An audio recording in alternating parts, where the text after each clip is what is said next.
மாலையிட்டு விருந்து 18ஆம் படி பகவான தரிசனம் பண்ண நாங்க வாரோம்.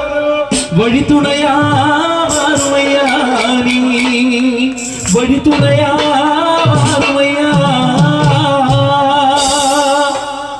வெள்ளை குதிரையிலே எங்க கருப்பாணி, வெள்ளை குதிரையிலே வெட்டிருவா வீசிறங்கி ஆங்காரமாய் ஓங்காரமாய் ஆடிவா கருப்பா, ஆடிவா கருப்பா, ஆடிவா கருப்பா.